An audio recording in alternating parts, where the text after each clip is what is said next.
Hello बच्चों, सविता फावड़े academy में आप सभी का स्वागत है। आज की ये तासिका हिंदी की तासिका है Makarand, a complete graded course book in Hindi, Yuga timeless nature of education publication. This one class 4 CBSE board Hindi text book. बच्चों, आज हम पाठ दूसरा सेकेंड लेसन शुरू करते हैं। लेसन का नाम है साहसी नीलू। ये पाठ लिखा है रमेश चंद्र पंत। तो बच्चों, आज आप सभी लोग कक्षा चौथी में गए हो, तो आपको अभी से जो भी राइटर है, जो भी चैप्टर के, जिन्होंने जो भी पोयम हो या चैप्टर हो, ओके, जो भी लेखक है, पोएट है, राइटर है, उनका नाम आपको बाइट करना है। तो चलिए, साहसी नीलू हम पहले पढ़ते हैं। आप सभी ध्यानपूर्वक सुनिए। पहाड़ की तलहटी में बसा एक छोटा सा गांव था, सरायखेत। चारों ओर चीड़ के घने वृक्षों से घिरा वह गांव काफी सुंदर लगता था। चीड़ के घने वृक्षों के बीच देवदार के खूब लंबे एवं ऊंचे वृक्ष गांव की शोभा को और भी बढ़ा रहे थे। गांव चूंकि घने वृक्षों से घिरा था, इसलिए अक्सर हिंसक पशु गांव में आ जाया करते थे।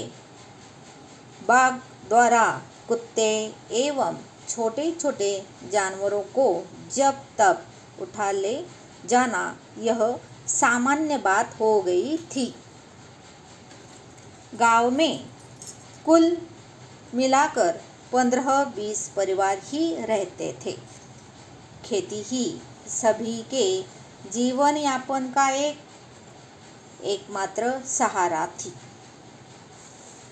इसी गांव के मुखिया की एक लड़की थी, नीलिमा।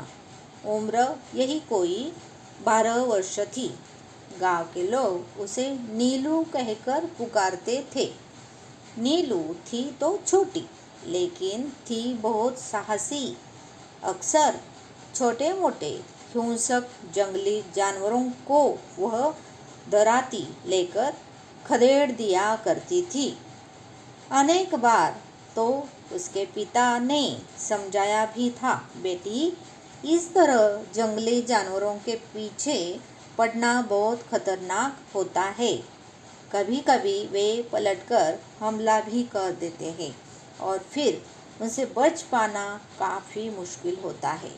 तो बच्चों, जो यहाँ पे आपको शब्द दिखाई दे रहे हैं, बोल्ड हाईलाइट किए हुए, तलहटी मतलब पहाड़ के नीचे का मैदानी भाग, ओके, और मुखिया मतलब प्रधान, जो गांव का मेन रहता है। दराती मतलब हंसिया, मतलब ये लोहे का धनुष्य के जैसा एक औजार होता है। खदेड़ मतलब बलपूर्वक हटाना, मतलब भगा देती थी जानवरों को। और मुश्किल मतलब कठिन, डिफ़िकल्ट, ये तो आपको पता ही है।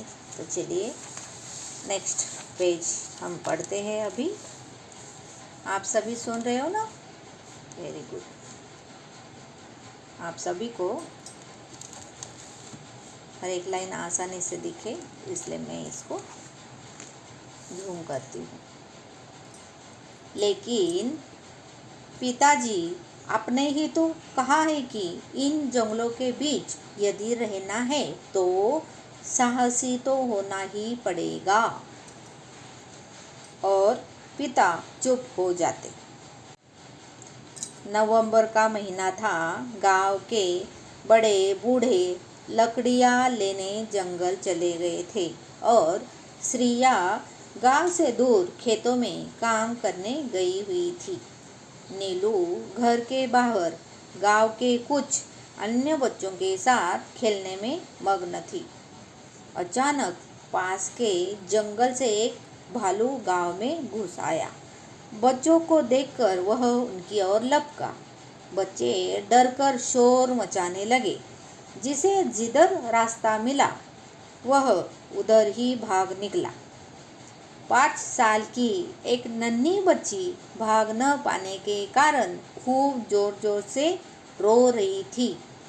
नीलू अपने घर की खिड़की से भाग जाने के लिए चिल्ला चिल्ला कर कह रही थी, लेकिन बच्ची कुछ सुन ही नहीं रही थी और लगातार रोए जा रही थी। भालू भी उसी की ओर बढ़ा जा रहा था।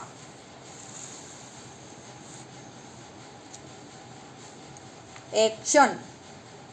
की भी देरी के बगैर नीलू रसोई में घुस गई।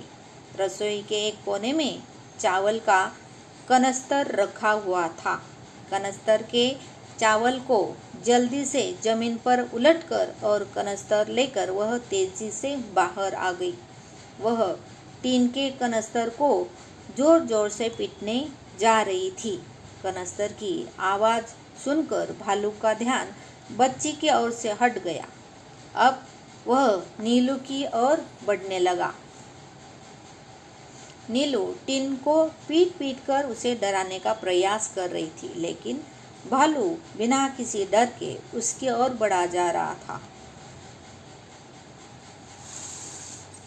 तो कहानी में आगे क्या होता है देखते हैं।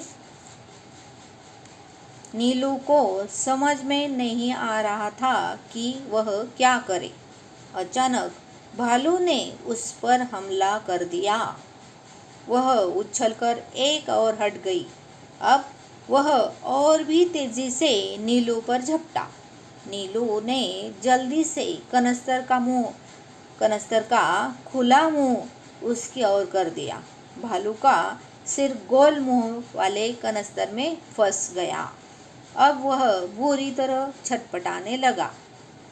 लाख कोशिशों के बावजूद वह अपना सिर कनस्तर से बाहर नहीं निकाल पा रहा था। थोड़ी ही देर में वह पस्त हो गया। 2-3 बच्चों की सहायता से नीलू ने भालू के एक पैर को एक पेड़ से बांध दिया। गांव के लोग नीलू के इस साहस को देखकर दंग थे। सभी ने उसको खूब शाबाशी दी। उसी के साहस और बुद्धि के कारण नन्ही बच्ची की जान बच सकी थी। नीलू को उस असाधारण साहस के लिए सरकार की ओर से पुरस्कृत किया गया। तो बच्चों, इस तरह हमने साहसी नीलू के बारे में जाना है। ये वीडियो हम यहाँ पे ही स्टॉप करते हैं और अगली हिंदी की तासिका में इस लेसन का फिर से हम दोबारा एक्सप्लेनेशन देखेंगे, उसका अर्थ देखेंगे, जानेंगे शॉर्ट में, और जो स्वाध्याय है प्रश्न उत्तर वो भी सॉल्व करेंगे। तो बच्चों, आपका होमवर्क है, आप अगली तासिका तक आपको ये जो रीडिंग हमने किया है साहसी नीलू, यही आपको 2 बार पढ़ना है। थैंक यू बच्चों।